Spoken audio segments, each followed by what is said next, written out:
Olá, muito boa tarde, você internauta, produtor rural que nos acompanha aqui ao vivo no site Notícias Agrícolas. Voltamos com os nossos boletins e agora a gente vai falar sobre o setor sucroenergético, porque a gente que vem acompanhando aí nos últimos dias as discussões lá em Brasília relacionadas ao projeto, né, de teto para a cobrança do ICMS dos combustíveis por parte dos estados. Também tem movimentação relacionada ao posicionamento da PEC, né, que favorece os biocombustíveis, né, vindo aí como uma alternativa para o setor, já que a gente poderia ver mudanças, né, por exemplo, no caso da venda de etanol, já que a redução do ICMS dos combustíveis poderia favorecer a gasolina, o diesel, né? Então, diante desse cenário, a gente vai entender todos os passos agora com o Haroldo Torres, gestor do PSEG, ele que fez uma análise bastante detalhada sobre essa questão da redução, né, da cobrança do ICMS sobre os combustíveis. Haroldo, muito boa tarde, obrigado pela sua presença aqui com a gente do Notícias Agrícolas. Eu que agradeço, uma excelente tarde. É sempre um prazer estar aqui com vocês no Notícias Agrícolas. Prazer é nosso, Haroldo. Bom, temos aí então o projeto que foi aprovado lá no Congresso Nacional, né? Ainda me parece que tem algumas mudanças que precisam ser analisadas, mas houve a sanção presidencial, inclusive, né? E os estados já começam a se movimentar. Vi informações relacionadas ao estado de São Paulo, Goiás, Rio Grande do Sul, para essa cobrança, né, esse teto na cobrança do ICMS dos combustíveis. Queria que você falasse para a gente se é isso mesmo, o que esse projeto relacionado ao ICMS dos combustíveis diz.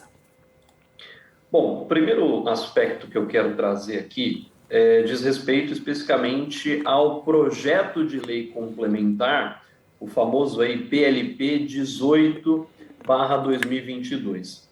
Quando nós olhamos para esse projeto, e aliás aqui já não é mais projeto, ou seja, desde 24 de junho, ou seja, desde o dia 24 de junho, após a publicação no Diário Oficial, o ICMS sobre os combustíveis ele ficou limitado a 17% ou 18%, dependendo do estado.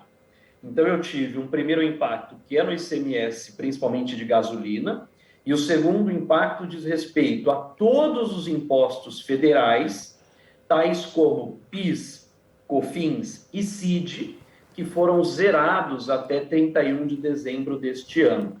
Então, isso diz respeito ao projeto de lei complementar, o PLP 18/2022, que já foi definitivamente aprovado e já publicado, então, no Diário Oficial. Prova disso, como você mencionou, é os estados já se adequando, né? Por exemplo, o próprio governo do estado de São Paulo anunciou na segunda-feira, 28 de junho, a redução da alíquota de ICMS, que no estado de São Paulo é de 25 para 18.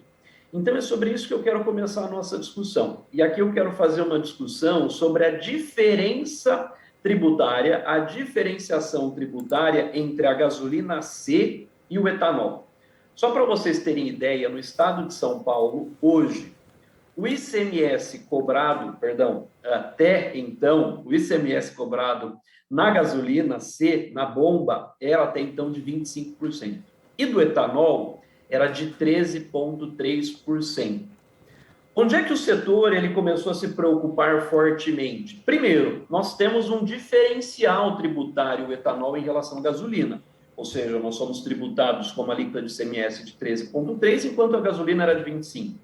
Com esse projeto, o setor ele tinha um receio muito grande. Qual era o receio? O receio que está acontecendo neste momento, ou seja, da alíquota da gasolina vir de 25% para 18%, porém mantendo-se inalterada a alíquota do etanol, que no caso é de 13,3%, ou seja, nós perdemos essa diferença. É por isso, inclusive, que surge uma outra discussão, que é a proposta de emenda à Constituição, a PEC 15/2022, que diz respeito aos biocombustíveis. Podemos falar mais sobre ela depois, mas o primeiro ponto que eu quero deixar claro para vocês em relação ao ICMS, nós estamos com essa questão equalizada, ou seja, já fomos dos 25 para 18 no estado de São Paulo, e os estados já estão fazendo essa adequação. Além disso, eu preciso me lembrar que os impostos federais, de novo, PIS, COFINS e CID, incidentes sobre a gasolina e sobre o etanol são distintos.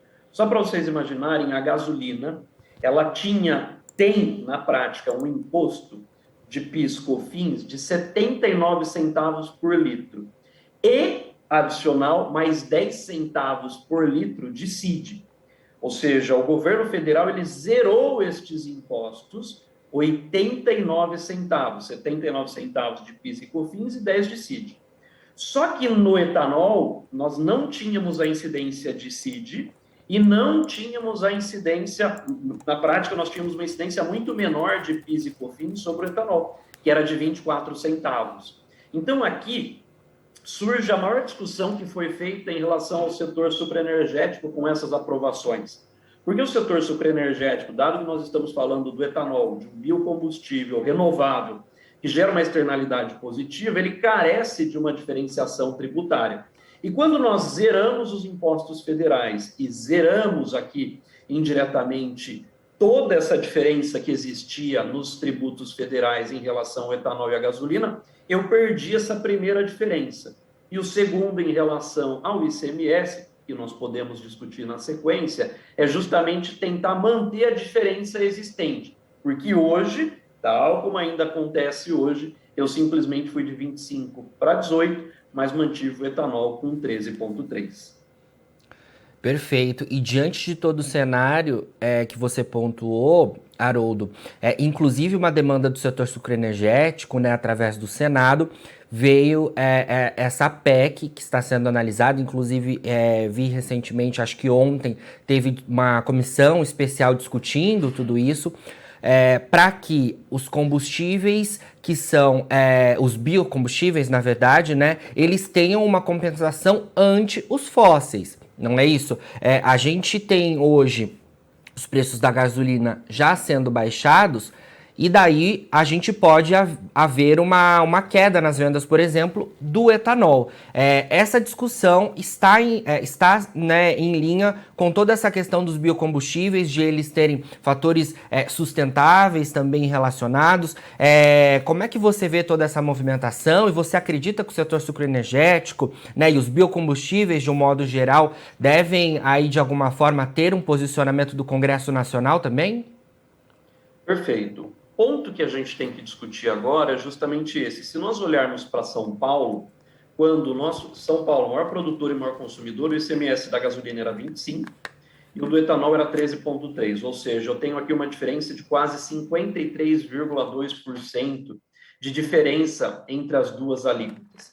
E quando eu coloco essa alíquota para 18, eu estou reduzindo essa diferença, ou seja, eu estou penalizando o etanol, porque ele deixa de ter esse delta, essa diferenciação tributária.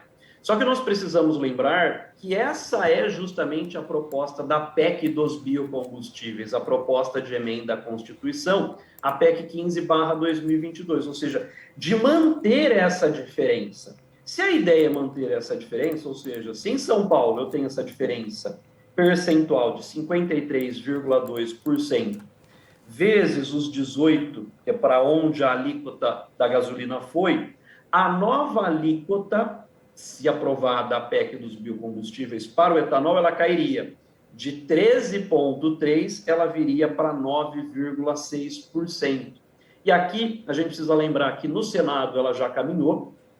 Neste momento a gente está na comissão especial da Câmara, o relator da PEC, desta PEC dos biocombustíveis na Câmara, inclusive, que é o deputado federal Danilo Forte, ele já fez, inclusive, recentemente as primeiras reuniões, e o objetivo dessa PEC, qual é? É buscar aumentar a competitividade dos biocombustíveis, principalmente do etanol e do biodiesel em relação aos combustíveis fósseis. É por isso, inclusive, que, como você colocou, o texto ele prevê os benefícios para fontes limpas de energia por pelo menos aí 20 anos. A gente precisa lembrar que essa proposta ela foi aprovada no Senado do diferencial tributário, ok? No Senado em 14 de junho e atualmente ela se encontra na Câmara dos Deputados. O que nós imaginamos é justamente, e o próprio relator acredita, é que isso seja feito nas próximas reuniões, ou seja, o relatório dele deve ser votado na comissão especial nos próximos dias, e já deve vir para discussão no plenário, provavelmente na próxima semana, a partir aí do dia 6 de julho. Então, a gente acredita que hoje o próprio Congresso Nacional esteja aí, de certa forma, muito mais homogêneo e entender que nós caminhamos para uma economia de baixo carbono e, nesse sentido, não faria e não haveria necessidade, principalmente aqui, da gente manter inalterado a alíquota do etanol, quando eu preciso ter, de fato, essa diferenciação tributária frente, é claro, das externalidades positivas geradas pelo etanol.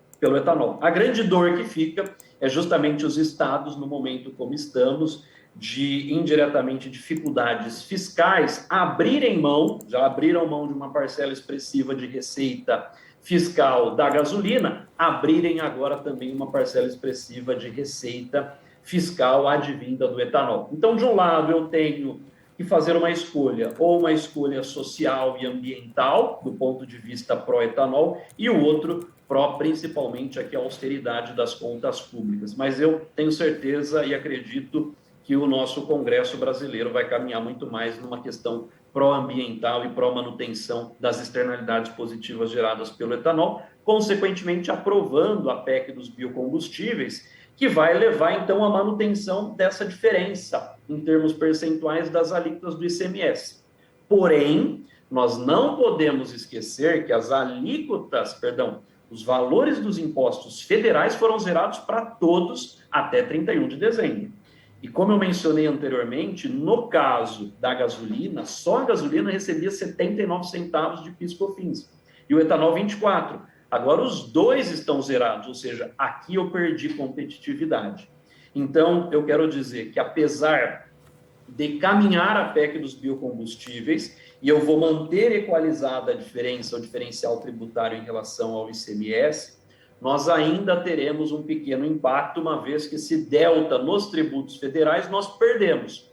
Portanto, aqui sim, eu costumo dizer que para que a gente mantenha a paridade de pelo menos 70%, o que nós vamos ter é uma redução ainda maior no preço do etanol comparativamente ao da gasolina. Se eu vou ter uma redução no etanol muito maior do que o da gasolina para eu manter essa paridade, isso vai significar uma redução do preço recebido pelas usinas em termos líquidos e, consequentemente, isso também vai impactar o preço recebido pelos produtores através do Consecana. Então, neste momento, nós já começamos a reduzir as nossas estimativas e projeções de preço médio recebido pelas usinas e até mesmo pelos produtores através do Consecana, em relação àquilo que nós estávamos falando há cerca de 1 mês ou 2 meses atrás. Portanto, é uma medida que indiretamente vai implicar numa ligeira redução de receita do setor vinda do etanol, uma ligeira redução também do preço da TR recebido pelo produtor. Então, querendo ou não, ela tem ainda um pequeno impacto para o setor, que começa agora, mais uma vez, a direcionar a sua produção para o açúcar em função desse cenário. Certo, realmente um cenário de atenção aí para o setor sucroenergético de fato, né, Haroldo? Como você pontuou, os preços já têm baixado, né? Já têm sido baixados nas usinas, os dados mostram isso, né? E você acredita que aos consumidores, talvez na próxima semana, a gente já veja esse impacto da redução dos preços por conta dessa questão do ICMS, também dos tributos federais, no próximo levantamento da Agência Nacional do Petróleo, a ANP, que, né, faz esses apontamentos semanais de preços dos combustíveis aqui no Brasil? Perfeito. Eu aqui quero só separar 2 efeitos, para ficar bem claro. Se nós olharmos, inclusive, para os preços publicados pelo CPEA, nós vamos observar que em abril, o preço médio do etanol hidratado recebido líquido pelas usinas, ou seja, sem frete e sem impostos, foi de R$ 3,62 por litro. No mês seguinte, no mês de maio, esse valor foi de 3,31 por litro. No mês de junho, foi de 3,06. Ou seja, desde o mês de abril, o preço do etanol ele tem recuado. Por que desde abril o preço do etanol já vem recuando? Porque diz respeito ao início da moagem na região Centro-Sul. É óbvio, com o aumento da oferta de produto, nós temos uma redução do preço do biocombustível. Então, nós já tínhamos e estávamos passando por uma trajetória de redução no preço do etanol hidratado. Segundo, com a aprovação, principalmente agora, dessa medida em especial do projeto de lei complementar 18/2022, nós precisamos lembrar que os estoques que já foram formados e já tinham sido adquiridos com a alíquota de 25% de ICMS, esse estoque ele ainda precisa ser consumido para que eu passe a adquirir novos produtos, especificamente já com alíquota de 18% e com os impostos federais zerados. Então, aqui eu quero separar os efeitos. Nós já vínhamos observando uma redução de preço do etanol recebido pelas usinas e, consequentemente, menores níveis de preço do etanol na bomba para o consumidor. Segundo, a aprovação, e como mencionei justamente desde a sanção, desde a publicação no Diário Oficial no dia 24 de junho, onde a gente já reduziu a alíquota do ICMS dos combustíveis para 17 ou 18, eu costumo brincar que ainda eu vou ter uma ligeira defasagem para esses preços começarem a reduzir, embora a gente já tenha percebido uma redução. Mas eu costumo dizer que eu ainda vou ter uma letargia, uma pequena defasagem, porque eu ainda preciso consumir os estoques que já estavam formados e que tinham sido adquiridos com as alíquotas anteriores. Portanto, eu acredito que a gente tenha, sim, essa redução mais profunda e mais acentuada ainda nos próximos meses, à medida que os estados também forem implementando a medida e que os estoques tenham sido consumidos e as novas compras já adquiridas com as novas alíquotas sendo efetivamente praticadas. Perfeito, Haroldo. Uma outra questão que eu queria trazer aqui para nossa conversa é justamente a questão fiscal, né? Sei que não é foco aí das suas análises, mas você trouxe isso em uma das falas, porque a gente tem esse projeto, né, tendo avanço no Congresso Nacional, saiu a publicação no Diário Oficial da União, mas há preocupação dos estados, né, relacionada a essa questão fiscal. Inclusive, o presidente Jair Bolsonaro vetou, né, aquele trecho em que falava-se de compensação financeira aos estados, né, da União para os estados, para que houvesse esse teto na cobrança do ICMS. Também já vi algumas informações relacionadas à movimentação dos estados para judicializar a questão, né, ainda nesse ano de 2022, que é a duração desse PLP. Queria que você analisasse para a gente todos esses componentes aí. O primeiro ponto que eu quero trazer para nós aqui é o seguinte: o preço do petróleo, o preço de paridade de importação, na realidade, vamos melhorar a minha explicação, o preço praticado pela Petrobras, que segue o que nós chamamos de preço de paridade de importação, ele nada mais é do que petróleo e câmbio. Só que olha que interessante, com a aprovação de algumas medidas recentes, o nosso quadro fiscal ele ficou mais incerto nas últimas semanas, ou seja, houve um avanço de pautas que ampliaram desonerações e dispêndios governamentais. Isso reduz a probabilidade de um superávit primário nesse ano. É claro que algumas medidas devem ficar restritas a 2022, como mencionei justamente os tributos federais, eles vão ficar zerados até 31/12.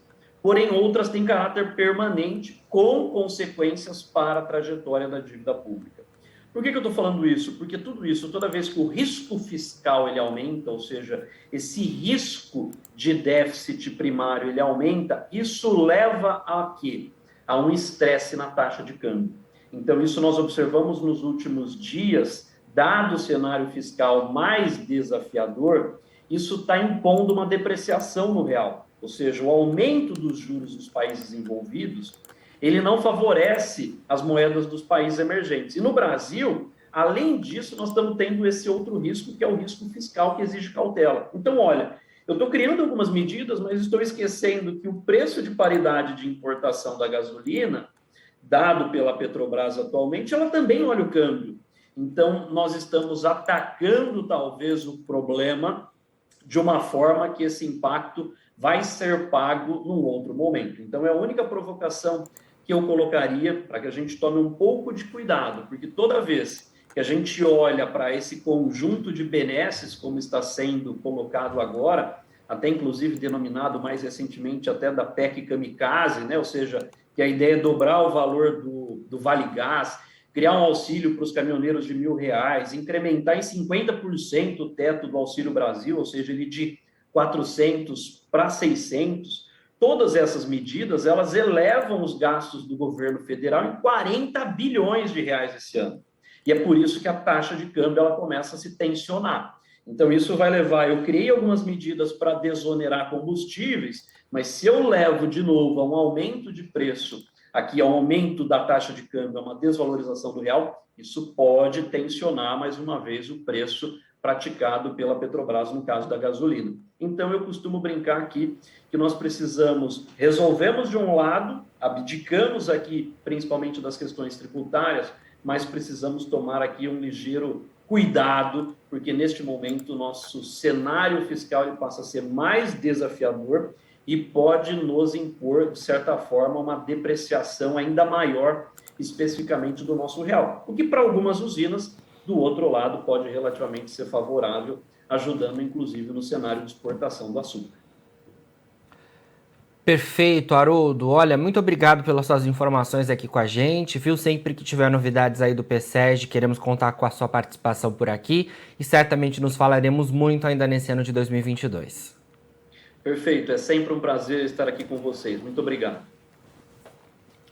Obrigado, prazer é nosso. Falamos aí então com o Haroldo Torres, gestor do PSEG, a gente trazendo, né, todo o cenário de impacto para o setor sucroenergético com essa PEC dos biocombustíveis, né, que de alguma forma é uma compensação já aprovado o PLP dos combustíveis para que houvesse um teto na cobrança do ICMS e os estados já se movimentam diante disso e a gente seguirá acompanhando todo esse cenário aqui no Notícias Agrícolas.